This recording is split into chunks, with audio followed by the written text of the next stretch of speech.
जब ये बात प्रूव हो चुकी तो इसका मकसद है नेचर के अंदर साइमेट्री है, वेव्स पार्टिकल की प्रॉपर्टीज रख सकती है और पार्टिकल्स जो होते हैं वो वेव्स की प्रॉपर्टीज रख सकते हैं। तो उसके बाद लाइट को डिफाइन किया गया कि लाइट की नेचर जो होती है वो ड्यूल नेचर है। तो आप कह सकते हैं कि डी ब्रोगले की जो हाइपोथेसिस थी, जो डेविसन और जर्मर एक्सपेरिमेंट के अंदर जब प्रूव हो चुकी, तो डेविसन और जर्मर के एक्सपेरिमेंट के अंदर इलेक्ट्रॉन की वेव नेचर प्रूव होने के बाद एक नई theory I about nature of light, कि लाइट की नेचर जो होती है ये ड्यूल नेचर है। मीन्स ये वेव की तरह भी प्रॉपर्टीज रखती है और ये पार्टिकल की तरह भी प्रॉपर्टीज रख सकती है। तो ये वेव पार्टिकल ड्यूअलिटी आ गई। ठीक है, तो आप कहोगे कि ये जो आप कहते हैं कि ये dual nature of light,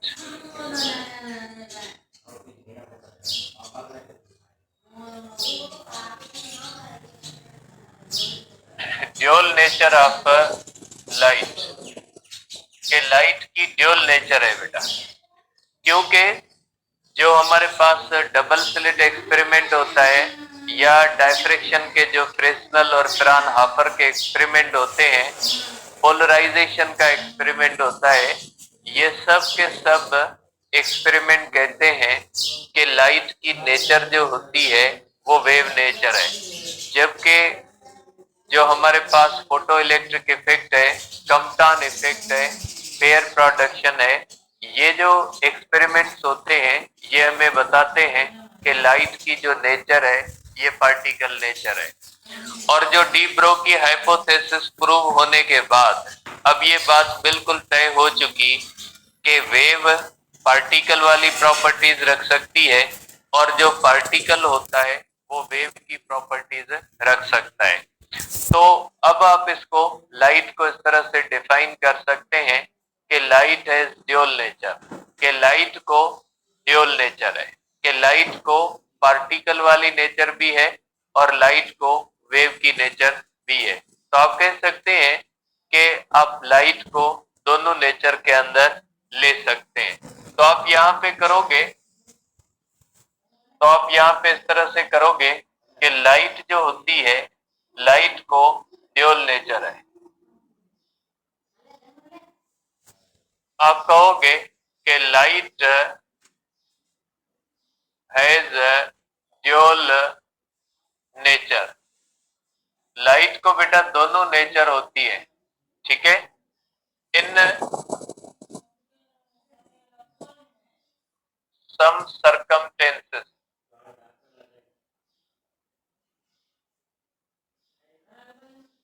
in some circumstances it behaves like a wave, and in some circumstances it behaves like a particle। बेटा कुछ हालात के अंदर ये वेव की तरह बिहेव करती है और कुछ हालात के अंदर ये पार्टिकल की तरह बिहेव करती है, इसको ड्यूल नेचर है। अब जब ये वेव की तरह बिहेव करती है और पार्टिकल की तरह बिहेव करती है, तो हमें इसमें फर्क करना होगा कि ये कब वेव की तरह बिहेव करती है और ये कब पार्टिकल की तरह बिहेव करती है। क्योंकि आपको पता है कि वेव की प्रॉपर्टीज अलग होती है। वेव को वेवलेंथ होती है, वेव को फ्रीक्वेंसी होती है, जबकि पार्टिकल की प्रॉपर्टीज अलग होती है। पार्टिकल को मास होता है, पार्टिकल को मोमेंटम होता है। तो देखिए दोनों अलग चीजें हैं। आप पार्टिकल को वेव नहीं कह सकते, वेव को पार्टिकल नहीं कह सकते।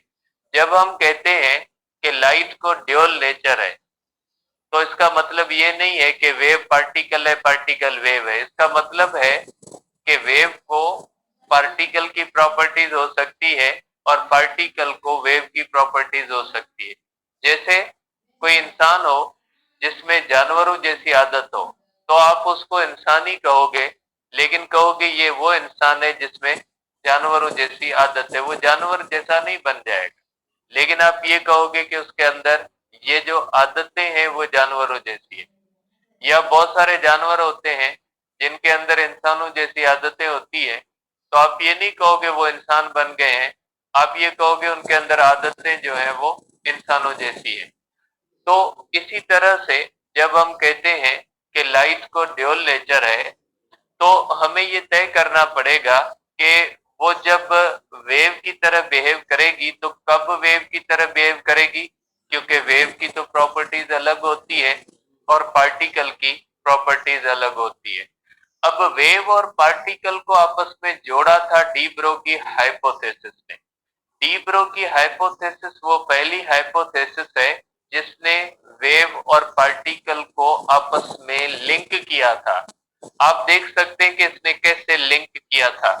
आप इसको कहोगे कि डी ब्रोगले की जो हाइपोथेसिस थी, de Broglie hypothesis linked wave and particle. अब इसने कैसे इसको जोड़ा था, देखें, इसने ये किया था lambda is equal to H upon P. आप देख सकते हैं बेटा कि ये जो लेमडा होती है ये वेव की प्रॉपर्टी है बेटा, लेमडा तो वेव को होती है, वेव कैरेक्टरिस्टिक है बेटा। ठीक है बेटा, ये जो लेमडा होती है ये वेव का कैरेक्टरिस्टिक है, और मोमेंटम किसका है, ये पार्टिकल का है, क्योंकि मोमेंटम उस चीज को होता है जिसको मास होता है। ये होता है पार्टिकल कैरेक्टरिस्टिक, ये पार्टिकल कैरेक्टरिस्टिक है बेटा। मोमेंटम पार्टिकल की प्रॉपर्टी होती है और लेमडा वेव की प्रॉपर्टी होती है। और इनको लिंकिंग फैक्टर कौन सा होता है बेटा, ये होता है लिंकिंग फैक्टर। इसको आप कहोगे ये लिंकिंग फैक्टर है बेटा।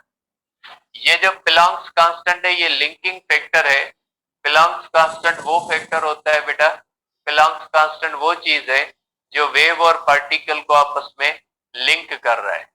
जैसे प्लांक्स कांस्टेंट आया ही प्लांक्स क्वांटम थ्योरी से थे, और प्लांक्स क्वांटम थ्योरी किसके लिए आई थी, लाइट की पार्टिकल नेचर के लिए आई थी। तो लाइट की पार्टिकल नेचर को सबसे पहले प्लांक ने कहा था। ठीक है, वैसे तो न्यूटन ने भी कहा था, लेकिन जो हमारे पास अभी जो नई थ्योरी है उसके अंदर प्लांक ने कहा था। तो लिंकिंग फैक्टर जो ये प्लांक्स कांस्टेंट है ये वेव को और पार्टिकल को आपस में लिंक कर रहे हैं। ठीक है, तो ये हो गई कि डी ब्रोगले की हाइपोथेसिस ने वेव और पार्टिकल को आपस में जोड़ दिया, कि जो हम पहले ये समझते थे कि वेव एक अलग चीज है, उसको कोई भी ऐसी प्रॉपर्टी नहीं होगी जो पार्टिकल से रिलेटेड है, या वेव पार्टिकल के काम नहीं करेगी, या जो पार्टिकल होगा उसके बारे में हम ये मानते थे कि ये जो पार्टिकल होगा ये कभी भी वेव वाले काम नहीं करेगा। पार्टिकल अलग माना जाता था, वेव अलग मानी जाती थी, लेकिन डी ब्रोगले की हाइपोथेसिस ने इसको आपस में लिंक कर दिया कि ये जो होता है इस तरह से आप इसको जो है वो कह सकते हैं कि इसके अंदर लिंकिंग फैक्टर कौन सा है, इसके अंदर लिंकिंग जो फैक्टर है वो है हमारे पास प्लांक्स कांस्टेंट। ये जो प्लांक्स कांस्टेंट होता है ये दो चीजों को आपस में जोड़ता है। किसको जोड़ता है, एक वेव को और दूसरा पार्टिकल को आपस में लिंक कर रहा है। और यहाँ पे जो लिंकिंग फैक्टर होता है, और ये लिंकिंग फैक्टर कौन सा होता है, ये प्लांक्स कांस्टेंट है बेटा। तो ये हो गई हमारे पास, इस तरह से आप इसको देख सकते हैं कि ये हमारे पास एक आ जाता है डी ब्रोगले की हाइपोथेसिस है जो इन चीजों को आपस में लिंक कर रही है बेटा। ठीक है, तो ये हो गई हमारे पास बेटा इस तरह से। अब हम आगे देखते हैं बेटा। ठीक है, अब हम ये देखते हैं कि लाइट को जब ड्यूल नेचर है तो ये किन सरकमस्टेंसेस के अंदर पार्टिकल की नेचर शो करती है। बेटा लाइट कब शो करती है वेव नेचर, पहले वेव नेचर का करते हैं कि ये लाइट वेव नेचर अपने आप को किस कंडीशन में शो करती है। बेटा आपको लाइट की वेव नेचर के बारे में कहा था सबसे पहले, जो कहा था हाइगन ने, लेकिन एक्सपेरिमेंट के अंदर उसको प्रूव किया था डबल स्लिट के अंदर यंग ने कहा था कि लाइट की नेचर कौन सी है, वेव नेचर है, और उसके अंदर लाइट का ने इंटरफेरेंस किया था। तो बेटा डबल स्लिट एक्सपेरिमेंट वो एक्सपेरिमेंट है जो हमें लाइट की वेव नेचर बताता है। ठीक है, लाइट की वेव नेचर के बारे में सबसे पहले जो हमें बताया था वो किसने बताया था, वो हमें बताया था जो है वो डबल स्लिट एक्सपेरिमेंट ने। डबल स्लिट एक्सपेरिमेंट ने हमें ये बताया था कि लाइट की नेचर वेव है। अब उसमें देखिए आप, डबल स्लिट एक्सपेरिमेंट है किसका, बेटा डबल स्लिट के अंदर हम देखते हैं लाइट आ रही होती है और दो स्लिट से गुजरती है और आगे इंटरफेरेंस करती है। तो बेटा इसके अंदर हम प्रोपगेशन पढ़ते हैं। ये जो डबल स्लिट एक्सपेरिमेंट है ये प्रोपगेशन ऑफ लाइट का एक्सपेरिमेंट है। इसके अंदर हम ये देखते हैं कि जो लाइट होती है वो इस तरह से प्रोपगेट कर रही है, उसके रास्ते में दो स्लिट्स आ गए, उन स्लिट से गुजरने के बाद लाइट जो होती है वो आगे इंटरफेरेंस कर लेती है। तो ये जो हमारे पास एक्सपेरिमेंट है डबल स्लिट एक्सपेरिमेंट, ये कहता है कि लाइट जब ड्यूरिंग प्रोपगेशन इंटरफेरेंस करती है, और लाइट जो डायफ्रेक्शन करती है वो भी प्रोपगेशन का प्रोसेस है। उसमें भी हम ये पढ़ते हैं कि लाइट जब प्रोपगेट कर रही होती है, उसके रास्ते में जब रुकावट आ जाती है तो रुकावट में से गुजरने के बाद, रुकावट से टकराने के बाद वो लाइट बैंड खा जाती है, जिसको हम डायफ्रेक्शन कहते हैं। तो ये डायफ्रेक्शन भी प्रोपगेशन की है, ये प्रोपगेशन का प्रोसेस है। ठीक है, जब लाइट प्रोपगेट कर रही होती है, जब किसी मीडियम में से गुजर रही होती है तो वो इंटरफेरेंस करती है, तो वो डायफ्रेक्शन करती है, तो वो पोलराइजेशन करती है। ये प्रोपगेशन के प्रोसेस है। पोलराइजेशन के अंदर भी हम यही देखते हैं कि लाइट जब इस तरह से क्रिस्टल से गुजरती है तो वो पोलराइज हो जाती है।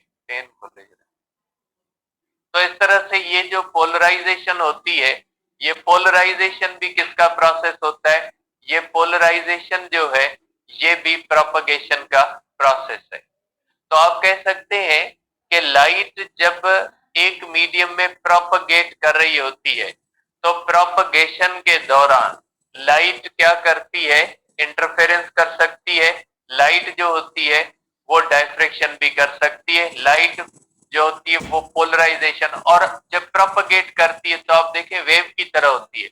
जब लाइट इस तरह से फैल रही होती है तो आप देख सकते हैं कि जितने भी एरिया के अंदर लाइट फैलती है तो उसमें एक जगह भी खाली नहीं होती जहां पे लाइट नहीं होती।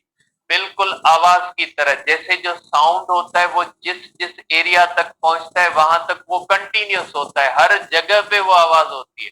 इसी तरह से जब लाइट किसी एरिया के अंदर होती है तो उसमें हर जगह पे होती है।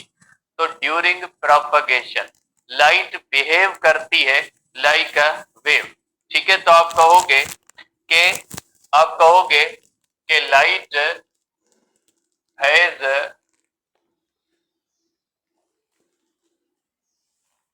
Wave like as well as particle like properties।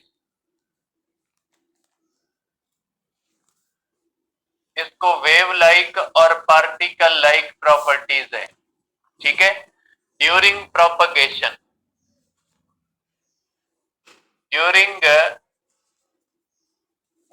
propagation light behaves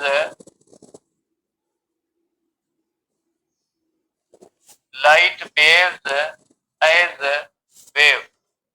बेटा प्रोपगेशन के दौरान लाइट जो होती है वो वेव की तरह बिहेव करती है।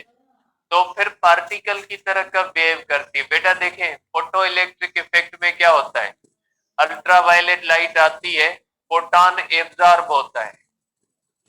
कम्पटन इफेक्ट के अंदर क्या होता है, लाइट का गामा रे आ रहा होता है, वो न्यूक्लियस में एब्जॉर्ब होने की कोशिश करता है, और पेयर प्रोडक्शन एनिलेशन के अंदर भी क्या होते हैं, एक दूसरे के अंदर एब्जॉर्ब होते हैं बेटा, ठीक है, कम्पटन इफेक्ट के अंदर।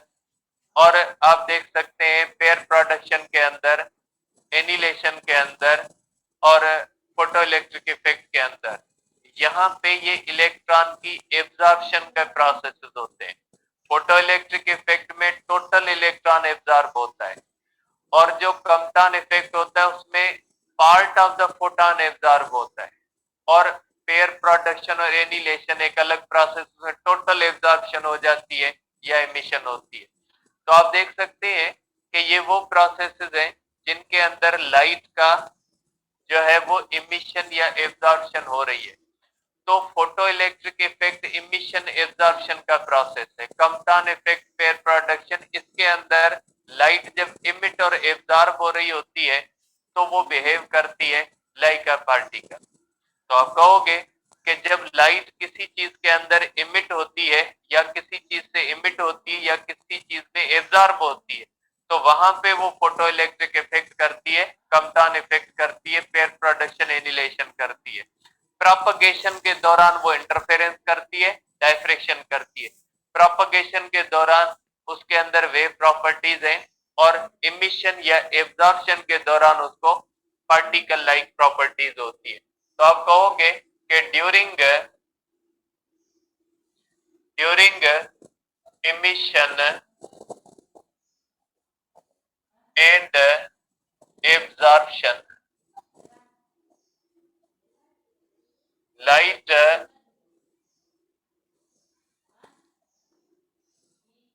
behaves as particle.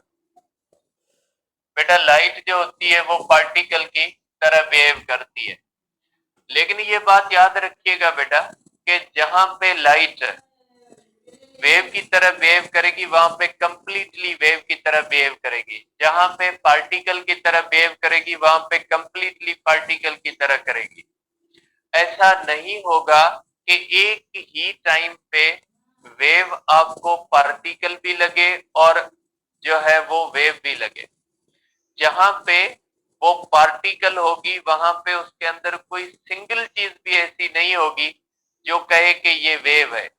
जैसे फोटो इलेक्ट्रिक इफेक्ट है, फोटो इलेक्ट्रिक इफेक्ट की 3 रिजल्ट हमने पढ़ी, उन तीनों रिजल्ट में किसी एक सिंगल रिजल्ट ने भी ये नहीं कहा कि लाइट वेव है, तीनों रिजल्ट ने कहा नहीं ये बिल्कुल पार्टिकल।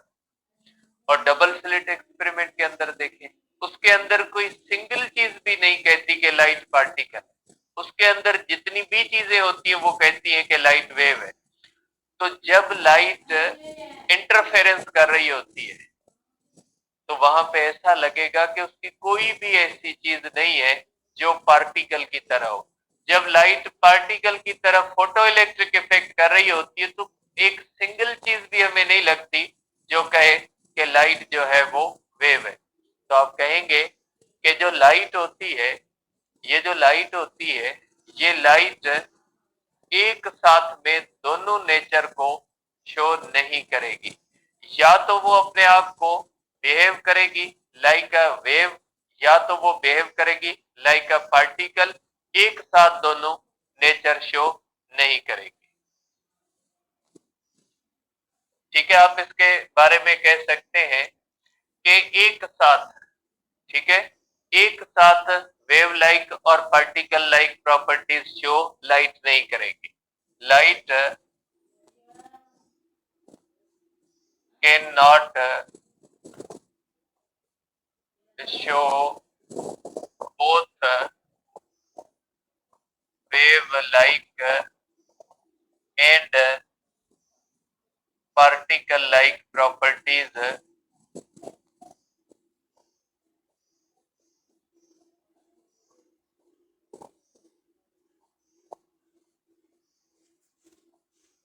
simultaneously। बेटा एक साथ ये जो होंगी, ये वेव और पार्टिकल की प्रॉपर्टीज जो होंगी वो एक टाइम पे साथ में शो नहीं होगी, अलग अलग शो होंगी। तो ये हो गया हमारे पास बेटा ड्यूल नेचर ऑफ लाइट। इसके बाद आपका आखिरी जो है बेटा टॉपिक रहता है कि अनसर्टेनिटी प्रिंसिपल बेटा,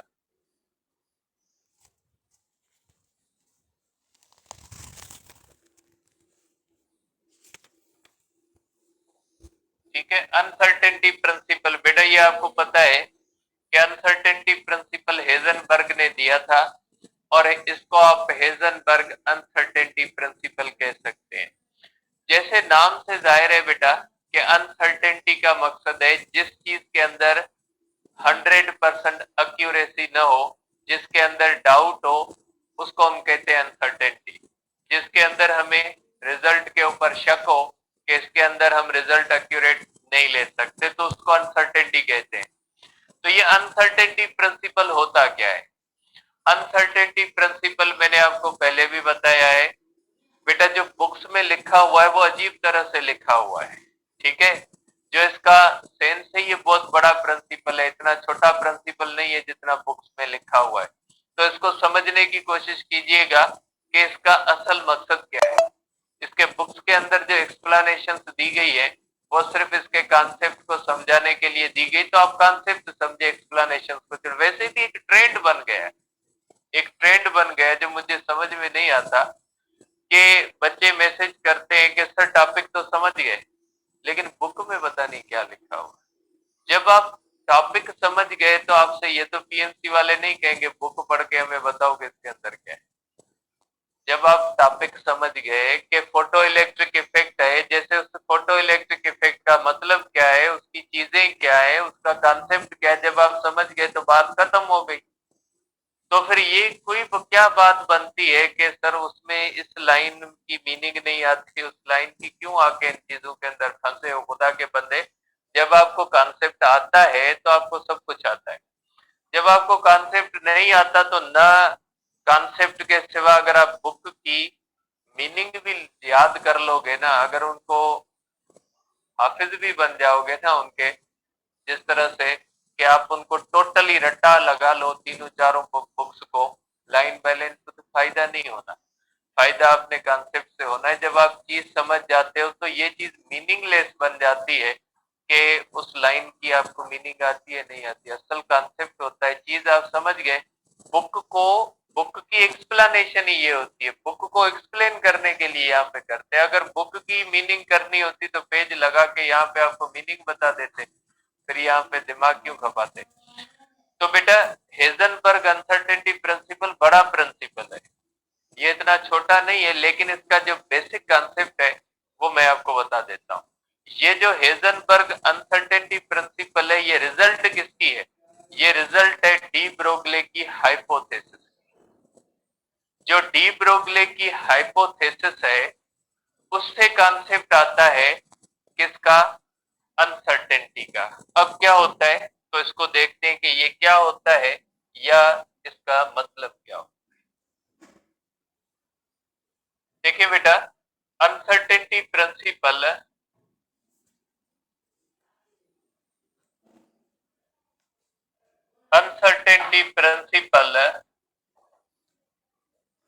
is a result of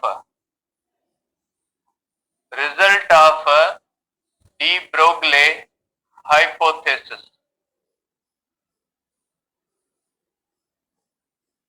D Broglie की हाइपोथेसिस की रिजल्ट है बेटा। Uncertainty principle is result of de Broglie hypothesis. De Broglie की हाइपोथेसिस की रिजल्ट है। अब डी ब्रोगले ने क्या कहा था? डी ब्रोग ने कहा था कि इलेक्ट्रॉन जब एटम के अंदर रिवॉल्व करेगा तो वो लाइक अ वेव होगा, ठीक है।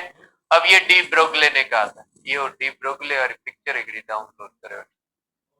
तो ये देखें, ये मैंने पिक्चर पहले भी आपको बताई थी। डी ब्रोगले ने कहा था कि इलेक्ट्रॉन जब एटम के अंदर रिवॉल्व करेगा तो वो बिहेव करेगा लाइक अ वेव, और उसका मैंने मकसद भी आपको समझाया था कि जब electron like a wave behave करेगा, और हमने डेविसन और जर्मर के एक्सपेरिमेंट के अंदर देखा था कि अगर एक इलेक्ट्रॉन भी उसके ऊपर फॉल करवाएंगे तो वो एक इलेक्ट्रॉन डिफरेंट जगहों पे डिटेक्टर डिटेक्ट करेगा। वो कहेगा इलेक्ट्रॉन सेंटर पे भी मौजूद है, साइड पे भी मौजूद है। तो आपको पता है एक टाइम पे जो मुख्तलिफ जगहों पे जो चीज प्रेजेंट हो सकती है, वो वेव हो सकती है। मैं अगर बात कर रहा हूं, यहाँ पे रूम में 2-3 बंदे बैठे हुए हैं, सब कहेंगे हमारे पास भी आपकी आवाज है, हमारे पास भी अब आपकी आवाज है, हर जगह पे वो डिटेक्ट होगी। पार्टिकल तो डिटेक्ट नहीं होगा। आप किसी चीज को इस तरह बाल को मारोगे, एक बंदा कहेगा ये मुझे लगा है, दूसरे तो नहीं कहेंगे मुझे लगा है ये। पार्टिकल एक टाइम पे एक जगह पे मौजूद होता है, जबकि वेव जो होती है वो एक जगह पे ज्यादा जगह, एक टाइम पे ज्यादा जगहों पे मौजूद होती है। और हमने कल डेविसन जर्मर के एक्सपेरिमेंट के अंदर देखा था कि निकल क्रिस्टल के ऊपर जब ये इलेक्ट्रॉन फॉल करके डायफ्रेक्ट करता है तो एक इलेक्ट्रॉन भी डिफरेंट जगहों पे एक साथ एग्जिस्ट कर सकता है, क्योंकि उसकी नेचर कौन सी होती है, उसकी नेचर जो होती है वो वेव नेचर होती है। तो डी ब्रोगली ने क्या कहा था, डी ब्रोगली ने कहा था कि जब इलेक्ट्रॉन किसी भी एटम के अंदर, जब इलेक्ट्रॉन किसी भी एटम के अंदर रिवॉल्व करता है तो वो लाइक अ वेव होता है। तो वहीं से कॉन्सेप्ट आ गया, ये होता ना एटम हमारे ऑर्बिट से। बेटा एक मिनट में पिक्चर देख लो, डी ब्रोगली हाइपोथेसिस से रिवॉल्व करता है, आप देख सकते हैं कि देखें ये बेटा न्यूक्लियस है हमारे पास, ये आप कह सकते हैं कि ये न्यूक्लियस है, और न्यूक्लियस के बाहर बेटा ये हमारे पास जो के ऑर्बिट है, ये आप कह लें कि ये हमारे पास के ऑर्बिट है बेटा, ये के शेल है। इस के शेल के अंदर बोर कहता है कि इलेक्ट्रॉन लाइक सर्कुलर ऑर्बिट होता है, इलेक्ट्रॉन सर्किल में रिवॉल्व करता है। बात यहाँ पे ये बनती है कि अगर इलेक्ट्रॉन सर्किल में रिवॉल्व करता है तो आपको उसका सर्किल का रेडियस तो पता है, तो फिर आपको पता है कि इलेक्ट्रॉन की पोजीशन कौन सी है। जब इलेक्ट्रॉन इस तरह से रिवॉल्व कर रहा है तो ये इसका हुआ रेडियस, ये इसका रेडियस हुआ, और इसका radius according to the Bohr's theory ये रेडियस किसके बराबर होता है बेटा, 0.53। अगर बेटा मैं ये गलत लिखूं तो आप ये मुझे बताइएगा कि ये मैंने सही लिखा है, मुझे रेडियस याद नहीं है, लेकिन मुझे जितना याद आ रहा है कि इसका रेडियस होता है 0.53 इंटू 10⁻⁻10 मीटर होता है। तो इसका मतलब है फिर तो इलेक्ट्रॉन न्यूक्लियस से किस पोजीशन पे है, 0.53 10⁻⁻10 मीटर है। तो फिर तो बात ही खत्म है, किस चीज की अनसर्टेनिटी है, फिर तो उसकी पोजीशन पता है कि भाई ये तो इलेक्ट्रॉन इतने डिस्टेंस पे मौजूद है। लेकिन डी ब्रोगली ने कहा ऐसा नहीं है, इलेक्ट्रॉन जब न्यूक्लियस के अंदर रिवॉल्व करता है तो हाई स्पीड होता है, उसकी स्पीड बहुत ज्यादा होती है। और आपने पढ़ा है डी ब्रो की हाइपोथेसिस के अंदर कि जब कोई भी चीज ज्यादा हाई स्पीड से जाती है तो वो वेव प्रॉपर्टीज डोमिनेंट हो जाती है, वो वेव बन जाती है। तो डी ब्रोगली ने कहा असल में इलेक्ट्रॉन इस तरह से मूव करता है। इसका मतलब है कि इलेक्ट्रॉन का ऑर्बिट सर्कुलर नहीं है, ये इस तरह से है। ये इलेक्ट्रॉन इस तरह से, ये इलेक्ट्रॉन जो होता है ये इस तरह से एक बड़ी रीजन के अंदर मौजूद होता है कि ये इलेक्ट्रॉन सर्किल में रिवॉल्व नहीं करता, ये इलेक्ट्रॉन इस तरह से रिवॉल्व कर रहा होता है, ये इलेक्ट्रॉन इस तरह से रिवॉल्व कर रहा होता है, और ये इलेक्ट्रॉन जो होता है वो स्टेशनरी वेव पैटर्न बनाता है। स्टेशनरी वेव आपने चैप्टर 8 के अंदर पढ़ी होंगी, फर्स्ट ईयर के अंदर। ये इस तरह से होता है कि ये इलेक्ट्रॉन सर्कुलर ऑर्बिट के अंदर नहीं है, ये इलेक्ट्रॉन इस तरह से एक रीजन के अंदर मौजूद है। आप ये भी देख सकते हैं कि सपोज करें ये एल ऑर्बिट है, फॉर एग्जांपल ये हमारे पास एल ऑर्बिट है, आप इसको देख सकते हैं, ये एल ऑर्बिट है। जब एल ऑर्बिट के अंदर है तो बात ही खत्म हो गई ना, फिर तो पोजीशन की अंदर कौन सी है। लेकिन ऐसा नहीं होता, इसके अंदर इस तरह से होता है बेटा, इसके अंदर भी ये एक रीजन के अंदर मौजूद होता है। अब सिंपली जो मॉडर्न फिजिक्स का कॉन्सेप्ट है कि ये ऑर्बिट्स का कॉन्सेप्ट ही नहीं है कि इलेक्ट्रॉन न्यूक्लियस के बाहर कहीं पे भी पूरी एरिया के अंदर मौजूद होता है, ये इलेक्ट्रॉन भी इस पूरी रीजन के अंदर मौजूद होगा एक टाइम पे। यहाँ पे भी आप मौजूद पाओगे, यहाँ पे भी मौजूद पाओगे, यहाँ पे भी मौजूद पाओगे, लाइक अ वेव के पूरे ऑर्बिट के अंदर कहीं पे भी आपको वो, आप एक जगह पे देखोगे तो आपको लगेगा हाँ यहाँ पे भी ये तो इलेक्ट्रॉन है, दूसरी जगह पे भी, मीन्स इलेक्ट्रॉन पर एक रीजन के अंदर मौजूद, मीन्स लाइक अ वेव। तो आप कौन सी पोजीशन आप नहीं बता सकते। आप देखें, अगर इलेक्ट्रॉन इस तरह से मुख्तलिफ पोजीशन पे है, अब मैं इसको पिक्चर को अलग से लगाता हूं बेटा। इस तरह से सपोज करें कि ये हो गया, ये हमारा हो गया न्यूक्लियस बेटा। अब ये हो गया हमारा के ऑर्बिट। अगर ये सर्कुलर होता तो हम पोजीशन बता देते, लेकिन एक्चुअली क्या है, एक्चुअली इसका शेप जो होता है वो इस तरह से होता है।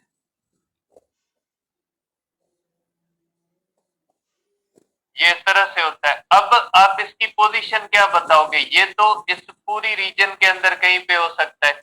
अगर आप इसकी देखोगे तो जब इलेक्ट्रॉन यहाँ पे मौजूद है तो उसका रेडियस ये हो जाएगा R1। अब जब इलेक्ट्रॉन यहाँ पे है तो इसका रेडियस क्या हो जाएगा, R2 होगा।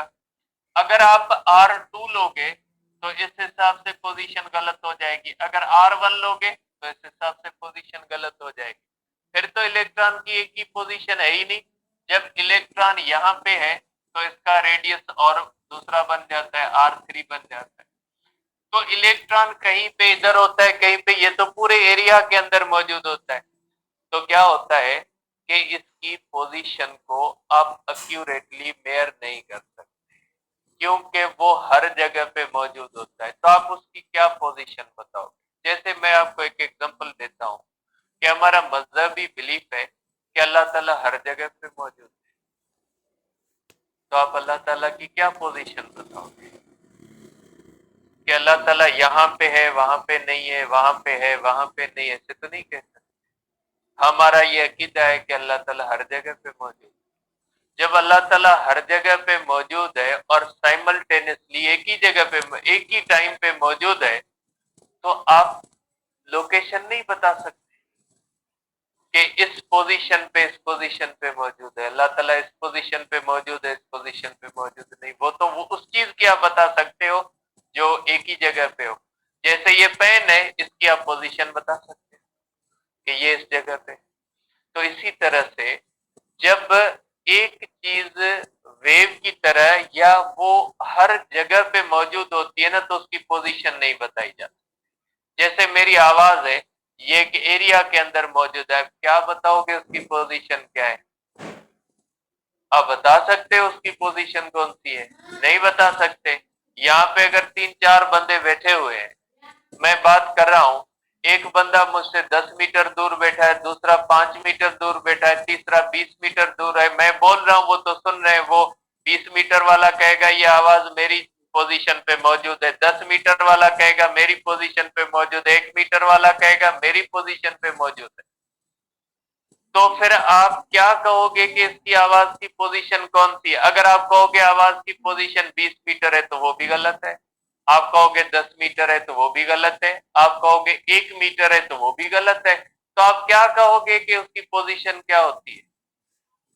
पोजीशन फिर आप उसकी नहीं बता सकते। तो हेजनबर्ग ने ये सोचा कि जब डी ब्रोगली की हाइपोथेसिस सही हो गई और इलेक्ट्रॉन की नेचर लाइक अ वेव है, तो फिर आप ऑर्बिट के अंदर या मूविंग इलेक्ट्रॉन की पोजीशन नहीं बता सकते। इसका मकसद है कि हेजनबर्ग का अनसर्टेनिटी प्रिंसिपल बोहर की ऑर्बिट के कॉन्सेप्ट से बिल्कुल अगेंस्ट है। बोहर का जो ऑर्बिट का कॉन्सेप्ट है वो अगेंस्ट मॉडर्न फिजिक्स है, क्योंकि वो तो लोकलाइज कर रहा है, वो तो एक पोजीशन फिक्स कर रहा है इलेक्ट्रॉन की। लेकिन डी ब्रोगली की हाइपोथेसिस, डेविसन जर्मर का एक्सपेरिमेंट, हेजनबर्ग का अनसर्टेनिटी प्रिंसिपल कहता है नहीं, ये बात गलत है। मींस आप इलेक्ट्रॉन को लोकेट करने की कोशिश करोगे, नहीं कर सकते, क्योंकि वो इलेक्ट्रॉन इस ऑर्बिट के अंदर हर जगह पे मौजूद होगा। जब ये ऑर्बिट के अंदर हर जगह पे मौजूद होगा तो कैसे लोकेट करोगे। एक जगह की लोकेशन दोगे तो वो दूसरे के हिसाब से गलत हो जाएगी। तो हेजनबर्ग ने कहा कि जब आप पोजीशन नहीं बता सकते तो आप उसकी वेलोसिटी भी नहीं बता सकते, क्योंकि वेलोसिटी होती है rate of change of displacement. जब पोजीशन के अंदर अनसर्टेनिटी होगी, जो आप रिजल्ट लोगे, चाहे आप कितनी भी रिफाइंड रिजल्ट लो, आप कोई भी इंस्ट्रूमेंट इस्तेमाल करो, कितना भी रिफाइंड इंस्ट्रूमेंट इस्तेमाल करो, लेकिन आप उसकी पोजीशन एक्यूरेट नहीं बता सकते, क्योंकि वो वेव ही वेव की तरह करता है। बात ही खत्म हो गई कि जब वो वेव की तरह वेव करता है, कुछ भी कर ले वो एक पोजीशन पे होगा ही नहीं, वो एक टाइम पे बहुत ज्यादा जगहों पे मौजूद होगा, तो आप उसकी पोजीशन नहीं बता सकते। फॉर एग्जाम्पल, एक बंदा है, उसके अंदर कोई ऐसी सलाहियत है कि वो साइमल्टेनियसली वो उमरकोट के अंदर भी बैठा है, हैदराबाद के अंदर भी बैठा है, कराची के अंदर बैठा है। तो आप अगर उसकी हैदराबाद की पोजीशन बताओगे, बंदा हैदराबाद बैठा है, दूसरा तो कहेगा भाई कराची भी बैठा है, तो उसकी अनसर्टेनिटी होगी पोजीशन के अंदर। तो यही अनसर्टेनिटी है, यही कॉन्सेप्ट अनसर्टेनिटी का है कि जब कोई भी इलेक्ट्रॉन बिहेव करेगा लाइक अ वेव, तो आप वेव की तरह जब बिहेव करेगा तो आप उसकी एक पोजीशन होगी नहीं, तो कैसे बताओगे? जो भी पोजीशन आप बताओगे उसके अंदर अनसर्टेनिटी होगी। ठीक है, जब पोजीशन के अंदर अनसर्टेनिटी होगी तो वेलोसिटी कैसे आप बताओगे? वेलोसिटी होती ही rate of change of position है। तो जब वेलोसिटी के अंदर जो है वो चेंज होगी, तो आप उसका मोमेंटम कैसे बताओगे? ठीक है, आप उसका मोमेंटम भी नहीं बता सकते। तो हेजनबर्ग ने ये कॉन्सेप्ट सोचा कि जब इलेक्ट्रॉन बिहेव करेगा लाइक अ वेव, तो उसकी पोजीशन और मोमेंटम नहीं बताया जा सकता। आप उसकी पोजीशन और मोमेंटम बताओगे तो उसमें अनसर्टेनिटी रहेगी रहेगी। ठीक है, अब हेजनबर्ग ने सिर्फ उसको कैलकुलेट किया कि उसके अंदर अनसर्टेनिटी कितनी हो सकती है, एक लिमिट तय की कि उसके अंदर अनसर्टेनिटी कितनी हो। जैसे कोई कारोबार होता है ना, उसके अंदर जब कारोबार शुरू किया जाता है तो उसमें देखा जाता है भाई कि अगर इसमें फायदा हुआ तो कितना होगा, कितना कम होगा, कितना ज्यादा हो सकता है, कोई नुकसान होगा तो कितना लॉस कम हो सकता है, कितना ज्यादा हो सकता है, हर चीज के अंदर सोचा जाता है। तो इसी तरह से जब हम कहते हैं कि इलेक्ट्रॉन वेव करता है लाइक अ वेव, तो उसकी पोजीशन नहीं बताई जा सकती, पोजीशन नहीं बताई जा सकती, वेलोसिटी नहीं बताई जा सकती, अनसर्टेनिटी होगी उसके अंदर, अनसर्टेनिटी होगी तो मोमेंटम के अंदर अनसर्टेनिटी होगी। तो सिर्फ हेजनबर्ग ने एक लिमिट तय की कि अगर हम कोशिश करें, हम रिफाइंड कैलकुलेशंस करें, हम अपना जो है वो जितनी हमसे हो सकती है उतनी कोशिश करें, लेकिन ये 100% सर्टेन रिजल्ट नहीं होगी। जब 100% सर्टेन नहीं होगी तो गलती देखी जाती है, फिर हमारी गलती कितनी होगी? जैसे ये आपको मेजरमेंट आपने पढ़ी हुई है, कंप्यूटराइज्ड कांटे होते, ऊपर लिखा होता है कि 0.01 किलोग्राम। क्या मतलब? इसका मकसद है कि इस कांटे के ऊपर जब आप कोई चीज मेयर करोगे उसमें गलती की गुंजाइश होती है, 0.01 किलोग्राम की गलती की गुंजाइश है। तो हेजनबर्ग ने सिर्फ गलती की गुंजाइश देखी कि जब हम किसी भी इलेक्ट्रॉन की इस तरह से वेव की तरह जब वो बिहेव करेगा तो उसकी पोजीशन जब मेयर करेंगे और मोमेंटम मेयर करेंगे, उसमें अनसर्टेनिटी कितनी आएगी। ठीक है, क्योंकि अनसर्टेनिटी तो आनी है, एक्यूरेट रिजल्ट तो नहीं आनी, तय हुआ। जब एक्यूरेट रिजल्ट नहीं आनी तो इसका मतलब है अनसर्टेनिटी है। तो इसने कैलकुलेशंस की और कैलकुलेशंस करने के बाद ये इस नतीजे पे पहुंचा कि इन दोनों की अगर प्रोडक्ट करोगे, change in uncertainty in position multiplied by uncertainty in momentum greater than और equal to h upon 2 pi, जो इक्वल होता है h upon 2 pi is equal to the h cut, Dirac constant, Paul Dirac के name से। ये होता है delta x delta p greater than और इक्वल टू h कट। ठीक है, h कट जो होता है ये डायरेक्ट कांस्टेंट है। इसका मकसद है कि दोनों के अंदर अनसर्टेनिटी, इसकी कैलकुलेशन इसने की थी, बड़ी कैलकुलेशन से, कैलकुलेशन के बाद इस नतीजे पे पहुंचा कि दोनों की अनसर्टेनिटी की जो प्रोडक्ट है वो h अपॉन 2 पाए या उससे बड़ी होगी। मीन्स गलती की गुंजाइश कितनी है? h अपॉन 2 पाए। इसकी वैल्यू मुझे पाल डायरेक्ट की याद नहीं है, कैलकुलेशन करे बेटा। 6.634 divided by 6.28. 6.634 divided by 6.28. 1.38. Huh?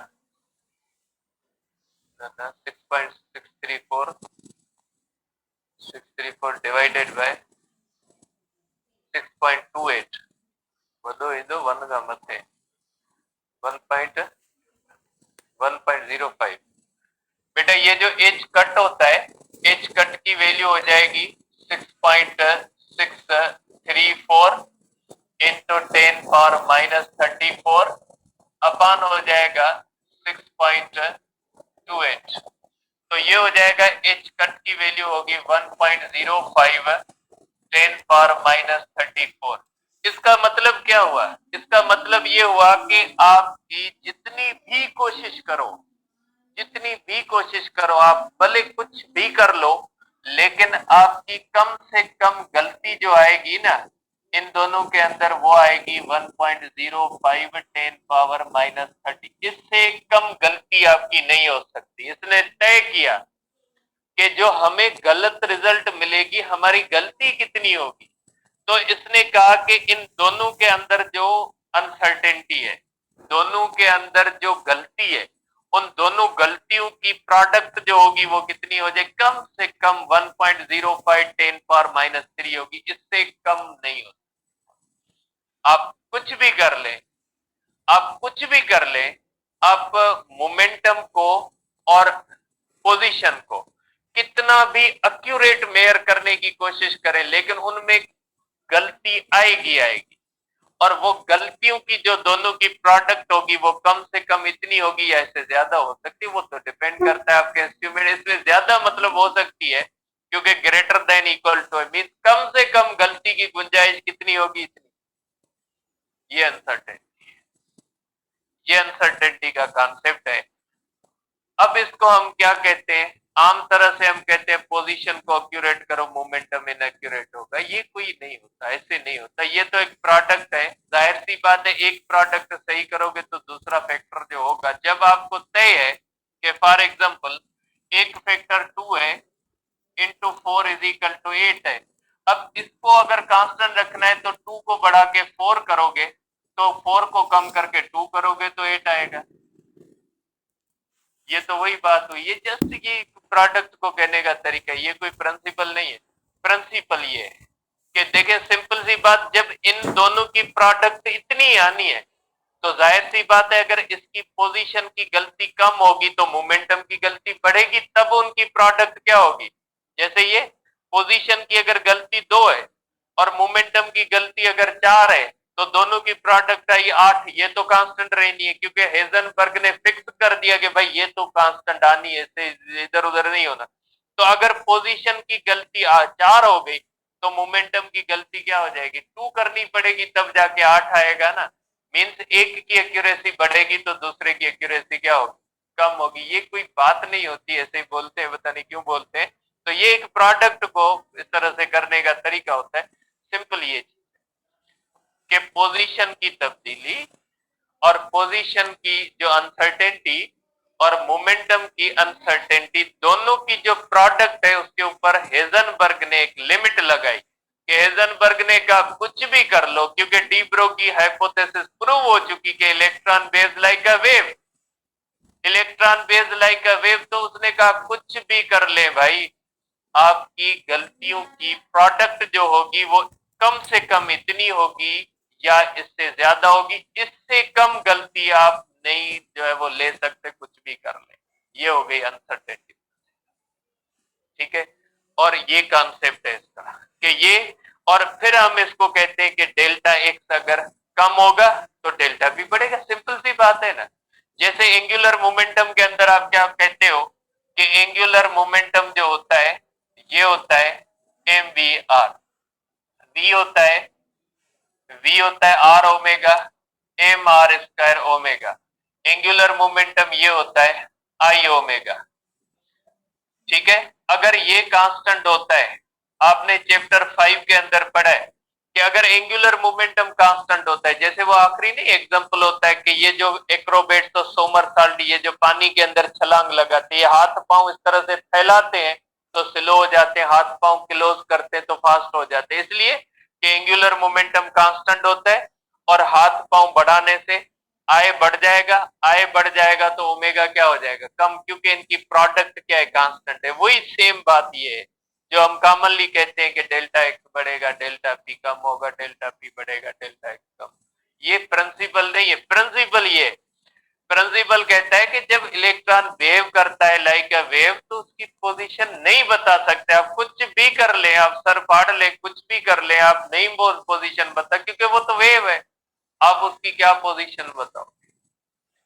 तो हेजनबर्ग ने जस्ट इसकी गलती को एक लिमिट दे दी कि भाई आपकी गलती इतनी होगी, इससे कम गलती आपकी नहीं होगी, इससे ज्यादा गलती हो सकती है आपकी, इससे ज्यादा आप गलत हो सकते हो, लेकिन इससे कम गलत नहीं होगे।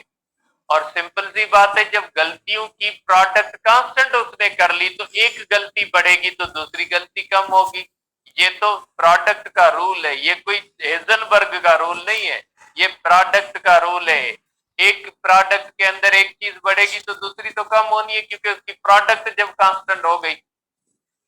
ठीक है, जैसे फॉर एग्जांपल एक बंदा है, वो कमाता है, ठीक है, वो एक तय करता है कि भाई मुझे 100 रुपए बचाने, ठीक है, उसमें वो एक्सपेंसेस करता है, अपने करता है, दुकान के करता है, घर के एक्सपेंसेस करता है, उसको उसका तय है कि भाई 100 रुपए बचाने।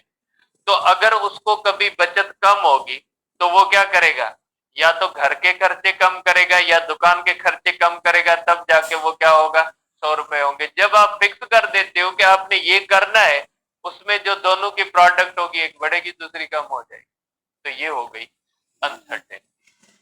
बाकी एक्सप्लेनेशन लिखी हुई है बुक्स के अंदर, एक्सप्लेनेशन से आपका लेना देना नहीं। अब देखें, अगर पोजीशन के अंदर है हमारे पास और मोमेंटम के अंदर है, तो मोमेंटम तो एनर्जी से रिलेटेड है, तो टाइम और एनर्जी के दरमियान भी अनसर्टेनिटी होगी। Delta T upon delta E is greater than or equal to H upon 2 pi. इसमें मिस्टेक्स है बुक्स के अंदर बेटा, कहीं पे एच लिखा हुआ है, कहीं पे एच कट लिखा हुआ है, वो थोड़ी रह गई है। तो ये चीज इस तरह से delta T into delta E, time की और एनर्जी की प्रोडक्ट के अंदर भी अनसर्टेनिटी होगी, और वो भी किसके बराबर होगी, एच अपॉन 2 पाई। तो ये अपना चैप्टर कंप्लीट है बेटा, इसी से आपकी टेस्ट होगी। और कल से बेटा आपका फर्स्ट ईयर शुरू होगा, तो फिजिक्स की आपकी फर्स्ट ईयर और इंटर साथ चलेगी। जो आपका सुबह में क्लास होगा उसके अंदर फर्स्ट ईयर भी चलेगा, इंटर भी चलेगा, ठीक है, क्योंकि सर वालों का कंप्लीट हो गया इंटर, तो इसलिए जो है वो आपकी फर्स्ट ईयर और इंटर दोनों साथ चलेंगी। क्योंकि फिजिक्स के अंदर बेटा जो ये 18, 19 और 20 चैप्टर है, ये है तो छोटे 10-12 दिन के हैं, लेकिन बहरहाल ये जो चैप्टर है बेटा, ये सब के सब आपके पीएमसी के अंदर शामिल है। और मैं नहीं चाहता कि इसको इस तरह से ऐसे ही जो है वो खत्म किया जाए, या इस तरह तेजी के साथ हम पढ़ ले, नहीं, हम आराम के साथ पढ़ते रहेंगे। बाकी आपको पता है कि फिजिक्स आपकी फर्स्ट ईयर की है ही 4-5 चैप्टर, तो वो मसला नहीं है, वो जल्दी खत्म हो जाएगा। लेकिन कल हाफ एंट्री वाले भी आपके साथ शामिल होंगे, इसलिए जो है वो हम फर्स्ट ईयर भी करेंगे और इंटर भी करेंगे, ठीक है। तो इंशाल्लाह कल से जैसे भी सिस्टम होगा तो उस हिसाब से चलेंगे।